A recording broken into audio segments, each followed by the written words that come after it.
longtime Browns beat reporter Tony Grossi with the dynamic that led the Browns to signing Joe Flacco in that second wave of free agency.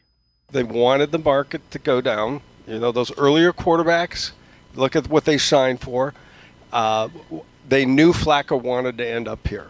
That was their, ace in the hole.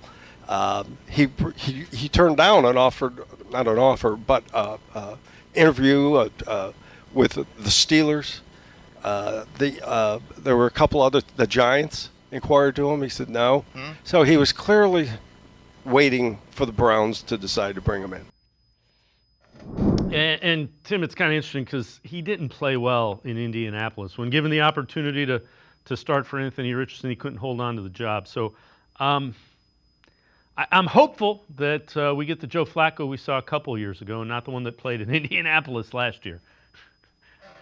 Yeah, I mean, I always kind of joke that, there's something in the water in Cleveland with Joe Flacco. You always think about that 2022 game when he led the Jets on that impossible comeback. I know Browns fans, kind of want to repress that game a little bit, and I get it because that was like a 1 in 2,000 scenario of them losing that game.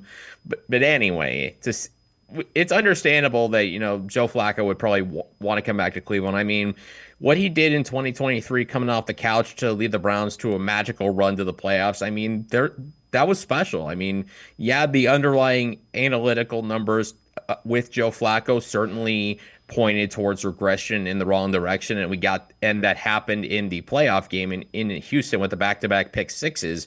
But it doesn't discount the play he gave when he was there in the regular season, particularly the comeback against the Bears, outdoing Trevor Lawrence and the Jags, of course, the Thursday night game against the Jets. It's probably unfair to expect that Joe Flacco, in 2025, but the fact that he's got the familiarity with Kevin Stefanski's offense, the fact that he's got Jerry Jeudy, David Njoku, and I think Cedric Tillman is poised for a pretty good third season because of what he showed when he had pretty good quarterback play last season with Jameis Winston before he had his concussion. Certainly, I think there's the potential for Flacco to at least look close to what he did at the end of 2023. Probably a lot to ask for in the recapture of that magic, but if he gets closer, I think the Browns could be sneaking competitive.